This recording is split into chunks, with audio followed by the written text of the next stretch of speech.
করে বারবার ক্ষমতা দখল করা যায় না।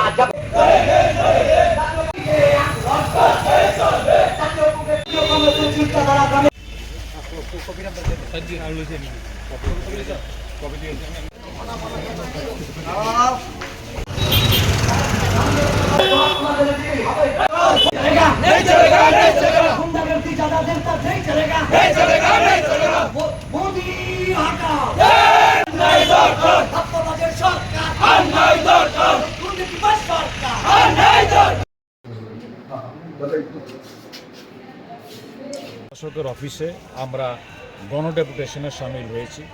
মহকুমা শাসকের সঙ্গে দেখা করে আমরা আমাদের যে স্মারকলিপি সেটা জমা করেছি এবং একটা কথা বলতে চাই যে তথাকথিত ডাবল ইঞ্জিন সরকার ফ্লাডের জলে খাল বিল নদী ড্রেন সব জলে ডুবে গেছে আর এই গর্ত থেকে উগ্রপন্থী আবিষ্কার করেছে। 483 জন উগ্রবাদীদেরকে সারেন্ডার করে 250 কোটি টাকার প্যাকেজের আওতায় আনা হয়েছে।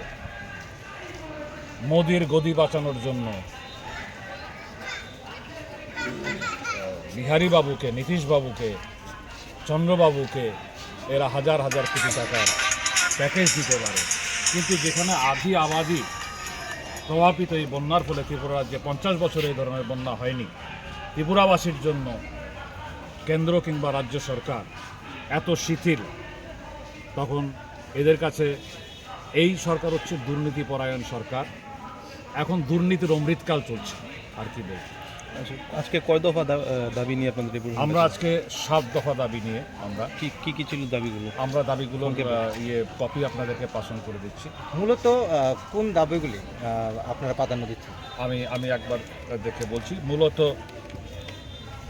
যারা জীবন জীবিকা স্তব্ধ হয়ে গেছে, গ্রামের মানুষদের, সাধারণ মানুষদের, শ্রমিকরা কর্ম হারিয়েছে, তাদের জন্য পর্যাপ্ত আর্থিক সহায়তা, তার সঙ্গে পুনর্বাসন, যাদের বাড়িঘর সম্পূর্ণ বন্যার জলে ধুয়ে মুছে গেছে তাদের যেন যথাযথ পরিমাণে তাদের জন্য পুনর্বাসনের ব্যবস্থা করা হয় এবং সার্ভের নিরিখে কৃষকরা কত হেক্টর জমি কি, কত একর জমি কি, কত কানি জমি ধান তাদের নষ্ট হয়েছে, যারা পশুপালন করতেন তাদের কি ধরনের ক্ষয়ক্ষতি হয়েছে, যারা সবজি চাষ করতেন তাদের কি ধরনের ক্ষয়ক্ষতি হয়েছে, সেটা সার্ভের আওতায় এনে যথাযথ সঠিক কৃষকদেরকে চিহ্নিত করে সঠিক মানুষদেরকে যারা ক্ষয়ক্ষতিগ্রস্ত হয়েছে দলীয়করণের ঊর্ধ্বে এসে এই মানুষগুলোকে, দুর্গতদের চিহ্নিত করে তাদেরকে পর্যাপ্ত পরিমাণে আর্থিক সহায়তা দেওয়া আমাদের আজকের ডেপুটেশনের মূল লক্ষ্য। আজকে যেই 7 দফা আমাদের দাবি ছিল তার মধ্যে রাজ্যে ঘটে যাওয়া সাম্প্রতিক ভয়াবহ বন্যাকে কেন্দ্র করে সরকার কর্তৃক জাতীয় বিপর্যয় ঘোষণা করে আমাদের রাজ্যে জন্য বিশেষ আর্থিক প্যাকেজ ঘোষণা করতে হবে। আপনারা জানেন গত 30 তারিখ, আগস্ট মাসের 30 তারিখ মিনিস্ট্রি অফ হোম অ্যাফেয়ার্স থেকে বিসি যোশী জয়েন্ট সেক্রেটারি লেভেলের একজন অফিসার এসেছিলেন। মুখ্যমন্ত্রী যেখানে বলছেন স্বয়ং যে 15,000 কোটি টাকার ক্ষয়ক্ষতি হয়েছে, যদিও আসল ক্ষয়ক্ষতির ফিগার যদি আপনারা খোঁজ দেন অনেক বেশি। তো সেই জায়গাতে যেখানে অর্ধেক আবাদি বন্যার কবলে পড়েছে সেইখানে আমাদের স্পেশাল রাজ্যের দরজা, যে দুর্যোগপূর্ণ প্রাকৃতিক দুর্যোগপূর্ণ রাজ্যের আখ্যা দেয়নি এবং প্যাকেজ আমরা পাইনি।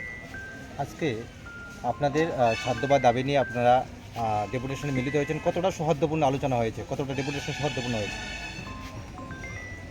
এসডিএম সাহেব বলেছেন যে তারা দেখছেন, তারা বিষয়টা নিয়ে, আমরা একটা আরটিআইও করেছি, আমি বলে রাখতে চাই যে ওনারা কী ধরনের সাহায্য করেছেন, অর্থনৈতিক হোক কিংবা পুনর্বাসন ক্ষেত্রেই হোক, এসডিএম অফিস থেকে কিংবা লাইন ডিপার্টমেন্ট থেকে কী ধরনের সাহায্য সহায়তা সরকার থেকে করা হয়েছে বন্যা দুর্গতদের জন্য, সেটার আমরা একটা আরটিআইয়ের মাধ্যমে একটা তথ্য সংগ্রহ করার আবেদন আজকে করে গেছি। কারণ এই এলাকার, বিশালগড় এলাকা এবং এই জেলার অধিকাংশ মানুষদের সঙ্গে আমার পরিচয় আছে, আমি চিনি।